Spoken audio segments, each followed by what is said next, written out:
So where did it start, Ryan? You do special effects, you do a bunch of films. Where did it start? I went to school for makeup effects back in 2001, and I just, well, we've just been working on films and TV ever since, man. We just got very lucky in the beginning, and I worked in a bunch of workshops, and one of the workshops being Grogs, which was run by Jamie Shannon and Jason Hopley. And I got the experience, workshop experience with them, building puppets and stuff. And then I eventually ventured off on my own, and we started doing conventions, and we needed a title for ourselves. So we called ourselves the Butcher Shop Effects Studio. And we've been just started our own business, and we're doing blood and gore and creature suits and puppets and special effects makeup and prosthetics ever since, man. What was the first horror film or film that you watched that really inspired you to want to do your own special effects? Ghostbusters is my go-to, man. I grew up watching Ghostbusters, renting it every weekend on VHS. I think maybe the horror thing though, I had when I was like 4 years old, my babysitter showed me Poltergeist, and that was not a film to really watch at that age. But I mean, I just grew up watching horror movies, man. Love horror films. My horror collection here is insane. If you had to, where I am is the George Romero School here in Pittsburgh, and the Tom Savini program, and they, Okay. a lot of those George Romero films were filmed around here. I think Silence of the Lambs, not a George Romero film, but I think that was filmed around where I am. What impact did Mr. Romero's work have on you from all the way in Canada? I'm a big Creepshow fan. Yeah, that's one of my favorite classic films of all time. So just that horror anthology, that had a huge impact. And I was also a big Stephen King fan as well. He had a big involvement with that film too, right? So yeah, yeah, Creepshow for sure. George Romero. Is there anything in that film, Creepshow in particular, that made you? How did they do that? Is there anything that made you really question what you were seeing? Well, I think it's Tom Savini too with that too. The crate was a Tom Savini monster, right? That Correct. was something. Puppets. Grew up loving like Gremlins and Critters and stuff like that as well. And the Little Shop of Horrors from the '80s. So that got me really into the puppet stuff as well, right? When you started to get into the special effects, and a lot of it is anatomy, a lot of the fundamentals are anatomy. When you were doing, a lot of it is just testing, having fun with these things and figuring out your own style and flavor that you want to add to what you're doing. But how many trials and errors did you have before, you figured out your style, so to speak? Oh, it's still, even to this day, it's still trial and error stuff, right? You never know what you're gonna get. But that's a hard thing to answer, right? It's just I'm very good at like improvising and just making things work. Like if when it comes to like puppet building and armatures and stuff, I can just go to a hardware store and walk around and just figure out, maybe I can make this work, I can make this work. Go to a scrap yard. Just a little ingenuity. Was there, Jamie, for example, I believe he started with making his own Halloween costumes from nothing. What did you do something similar to when you were a kid? Did you pull stuff from all over the place to make something out of nothing? Halloween, I was really into like latex masks. I'd love to go to the store and buy like really creepy masks. I was more into that. But when it comes to building stuff, yeah, like we just go into the bush and build tree forts and stuff. So is a lot of like construction and figuring stuff out like that, right? And I've always been an artist my whole life too. So there's just a lot of always sketching and drawing, and I would always draw monsters. So the teacher would be like, draw a flower, and I draw a flower biting someone's head off, and she wouldn't understand. Like she's like, that's not art. And it's like, but I don't know. I just always was really fascinated with creatures and monsters for whatever reason. When you were doing that in school, like, I think you may have just answered it, but was it encouraged what you were doing to be that creative with it? Yes and no. I had one high school teacher, Mr. Morrison. He was very encouraging, but up Okay. until him, no, it was always kind of like, I don't remember my parents telling me that the teacher came up to him and said that I was drawing like bad things in school, but my parents were encouraging with it. My mom was always encouraging. So When I was in elementary school, sometimes they would have art contests, like best drawing or best sculpture or whatever. Did you ever have any of those did you ever have anything like that in school? there was this this thing where you could draw a cartoon for an ad for I think it was like a furniture store, and I won some, and then it just got put into the newspaper. So like as like a little kid, as like an 8-year-old kid, that was like a really big deal, right?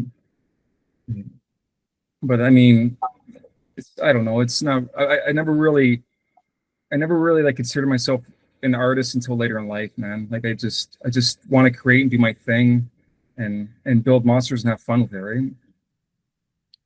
Now, when you're getting older now, you said previously you started doing workshops, and that's how you got into the Grogs. What was that process like with them? To this day, Grogs was probably one of the most wonderful experiences I've ever had. It's like the film industry, you deal with a lot of egos, a lot of crappy people. You deal with a lot of amazing people as well.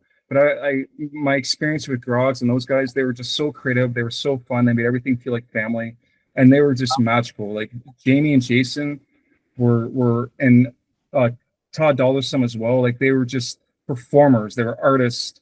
They sung music, improvised.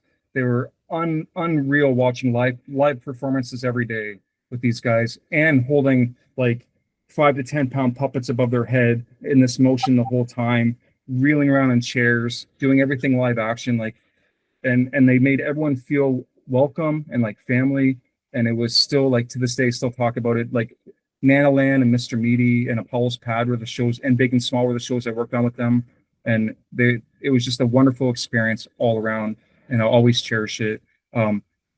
Jason Hopley was more my mentor, and Jamie was there too, and I love them both to death. And it was a great experience. It was all around great experience. I don't know if there's got to be something in the water over there, man. Like a lot of talent in Canada, man. Like a lot, and it's Mr. Meaty. I'm a fan of Corner Gas, if you know that show. Red and Green, the Red and Green show. Red and Green. But Goosebumps, I think Mr. Hopley worked on a Shocker on Shock Street, the episode. It's just something about Canada, man, is a really special place to me, and it's like it's awesome that you say good things about the show, because they mean so much to all those shows, because those are my childhood. Mr. Meaty primarily, but because you hear all these stories about bad times behind the camera and all that, but it's awesome that how I presented it to be in my head is what you're saying it is. I didn't experience bad times with those guys, so that's why it's just like a cherished memory to me. I've been doing this a long time, right? So and I still talk about that. Now, I must have been, when I started those guys, I must have been 21, maybe 20, 21. So that was a lifetime ago. No, what exactly did you do? You created props, you set decorated for Mr. Meaty? Yeah. I built props. I helped build sets, helped set decorate. There'd be random times they'd throw me in as like a puppeteer to like do a little butterfly in the background or something, right? Just something small. But yeah, a lot of just helping build puppets and mold making and sculpting and sets and props and just all behind the scenes stuff. Does any of the props, do you have anything left over from the show? Well, Mr. Meaty, no. I do have Mona from Nanalan. Oh, hey, that's cool. That's awesome, man. You know what I do have though, actually, and I can pull up my computer here and do screen shares. I have 17 pilot episodes of Mr. Meaty burnt on DVD, and I think I'm like the only one who owns this. Really? So before the show went on air, this is mainly where I worked on the show, was we did these like 17 pilot episodes, and they're little like 2 to 3 minute shorts. I think I'm also the only human that ever appeared in their puppet show. You're telling me something that I have no idea about. This is news to me, man. This is news to me. I know. So let's see if I can pull it up here. And this is when Mr. Meaty was on CBC before Nickelodeon, right? Well, I don't even know if any of the stuff I have here ever aired, actually. Okay. If it did, it aired for like a short period of time. It's like 17 small 3-minute episodes, and I think the whole idea was to sell it to make it something bigger. And then it went into the stuff you've seen growing up. You mentioned you might be the only one that has it. is there a reason why Jamie and the rest wouldn't? No idea, right? It's probably just something that got lost throughout the years, right? Okay. Because I remember Jamie was asking me if I could burn him a copy of this, and I just couldn't figure it out with my computer. Yeah, so like we got the original episodes here that we did. They're like Gone with the Wind, Original Sin Part 1, Original Sin Part 2, Crispy Hand, McBoa, the Matrix, Mind Power, Model Employee, Revenge of the Vegan. Like even this slab of meat here, that was something I built. That's sick as hell. Green Aliens, Beef Bopalua. This is the episode I show up in. It's they did an actual musical and they spin the camera around and I'm behind the scenes just eating a bagel. Country Chicken, Black Tar, Trans Fat, Beak, Blast Cluck. Wow. So like I don't know if you could find these episodes anywhere, man. I think it's just here on the whoever has the DVD, right? I'm gonna tell you right now, 3 of those, maybe 4 of those I've never seen before. So the rest are on the internet, but you might be the only person, maybe besides Jack Lenz, that has those. Yep. Jack Lenz might have this, right? The Matrix, Beef Bopalua, Trans, the trans one. Those 3 I've never seen before. So you have the exclusive, sir. Let's see here. Beef Bopalua. I didn't expect this today, man. I'm gonna tell you that right now.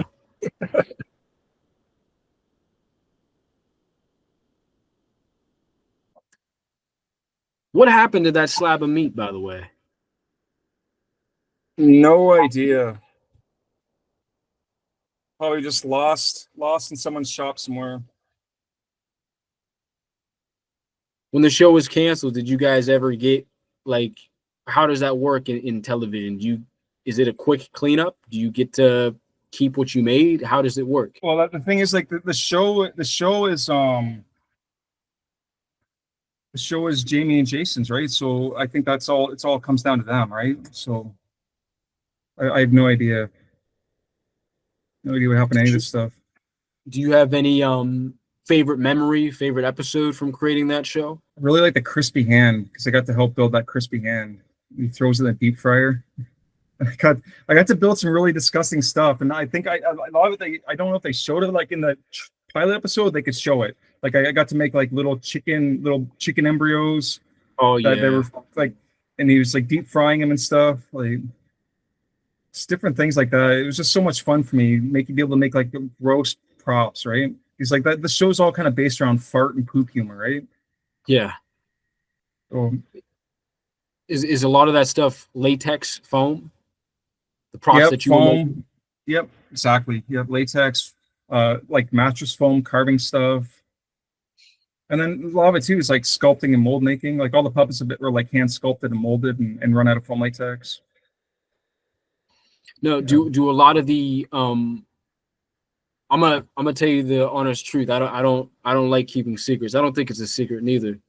But in 2014, Jamie asked me for my address to send me something, and I'm like, here, man, just I don't think anything he can do bad, I trust him.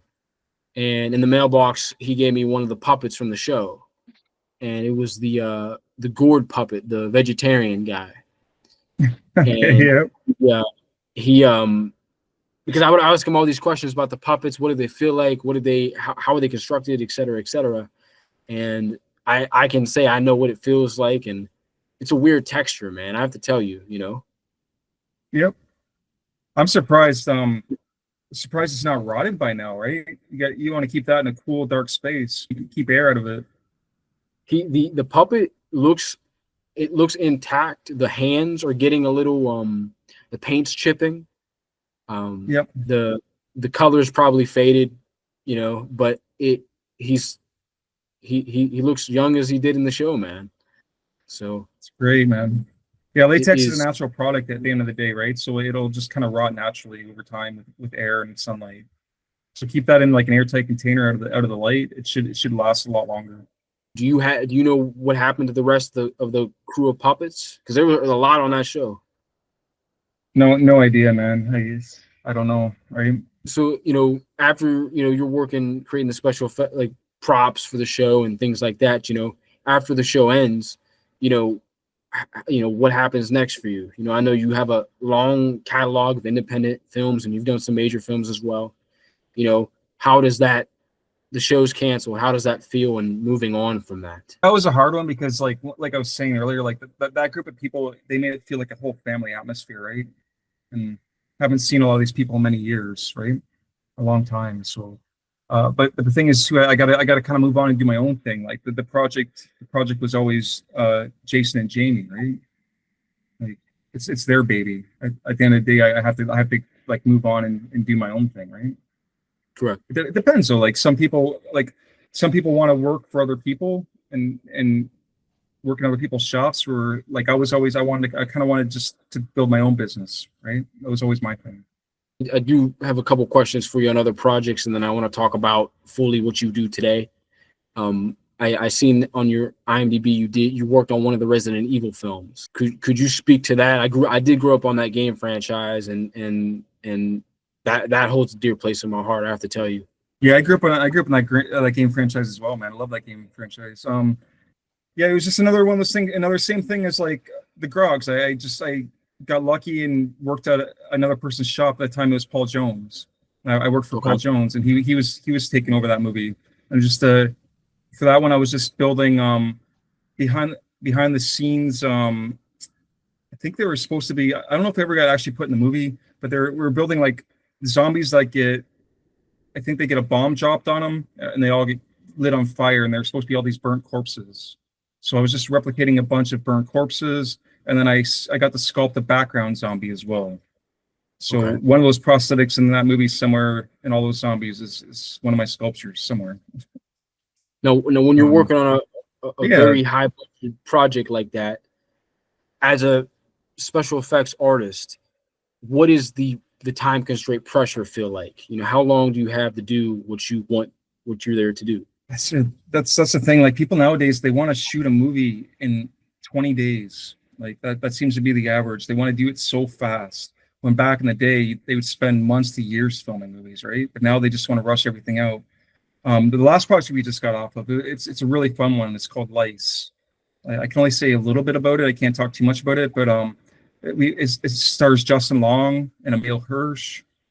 Um, it's about an outbreak in a high school, and it's a government experiment where they make these lice like a biological warfare thing, and they send an outbreak into a high school and they quarantine it all off, and it gets in the kids' heads and they start going all crazy and they got to get rid of the itch and they start doing crazy things, and the one infects the girl and she becomes like the evil villain. We did some really crazy, like fun gore casualty effects. We made the main villain character very horrifying.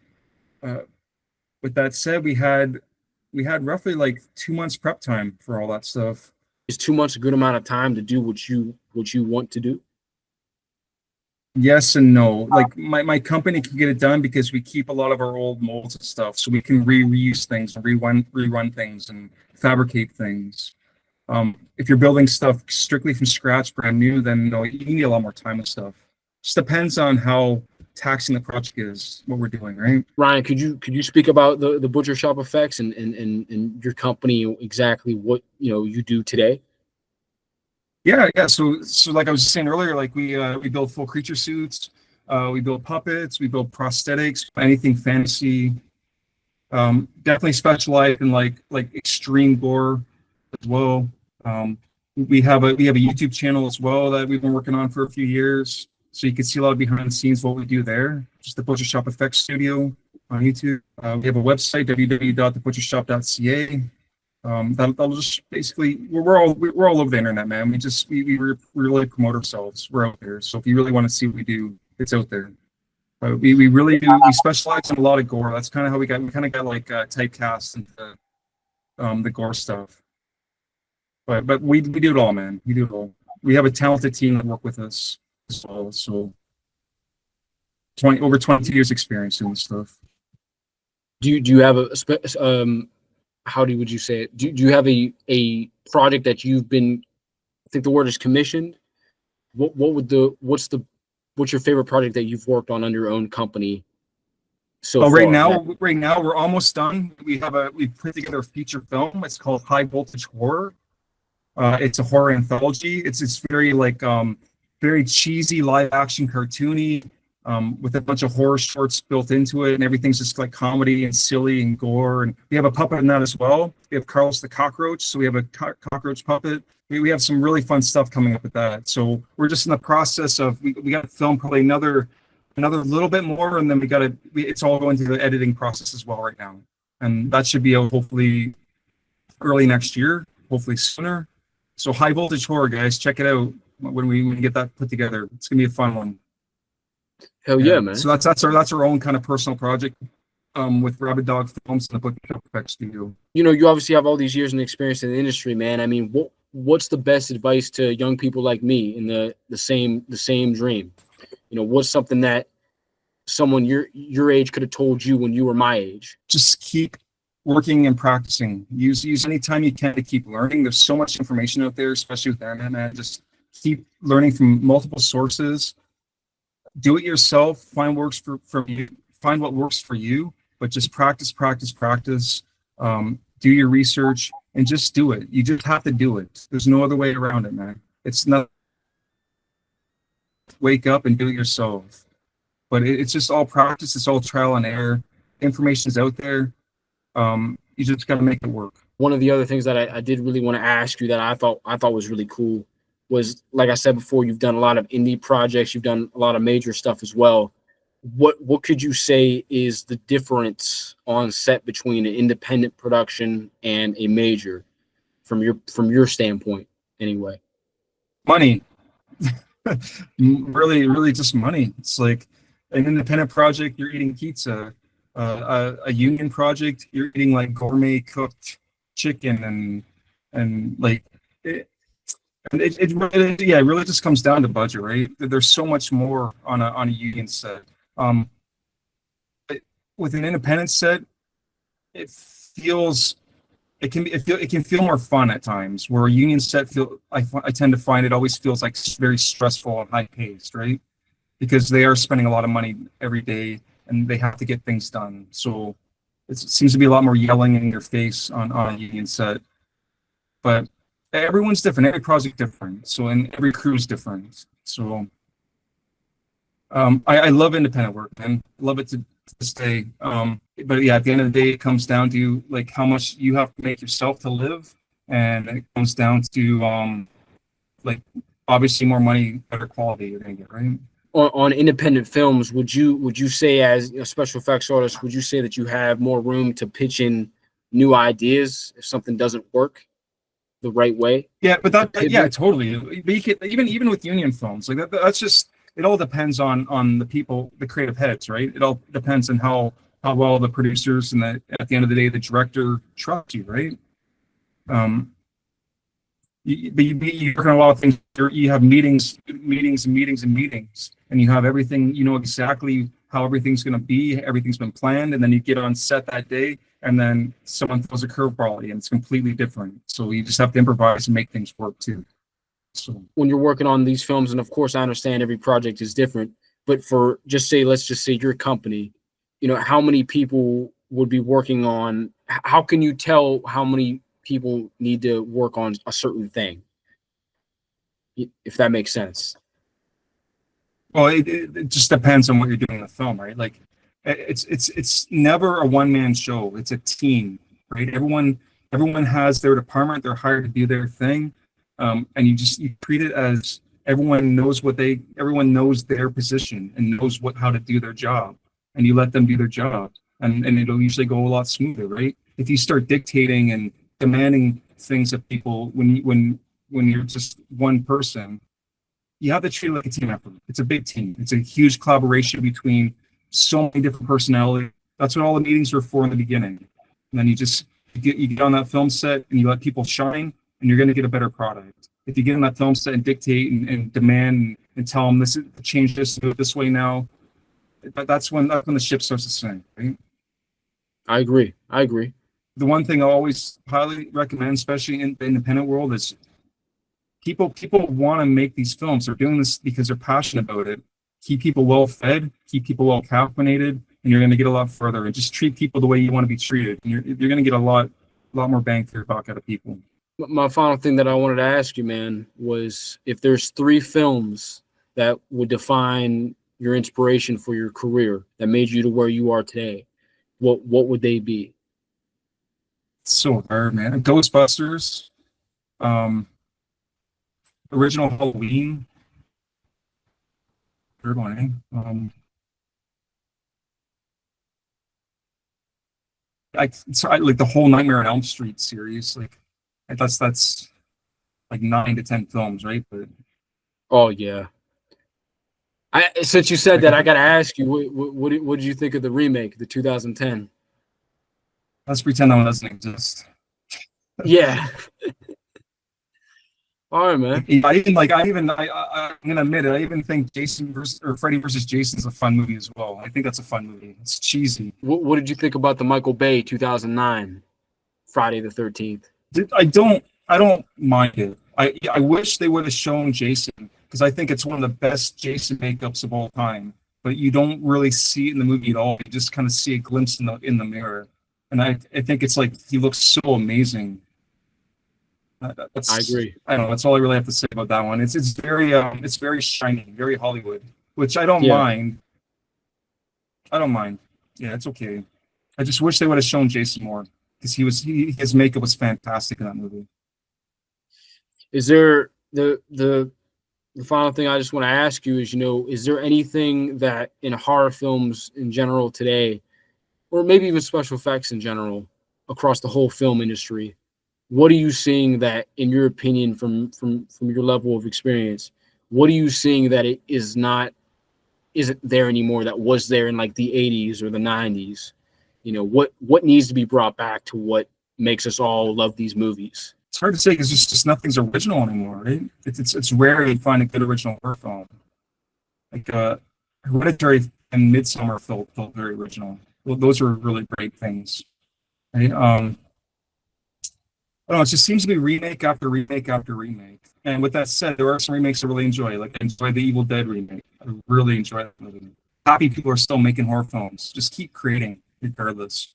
Just keep creating, keep doing your thing. So I'm a huge fan of that genre. I'll watch those all day long. I know you said this earlier on, but where could people find you on the internet, and how can they contact you for you to help them with their film?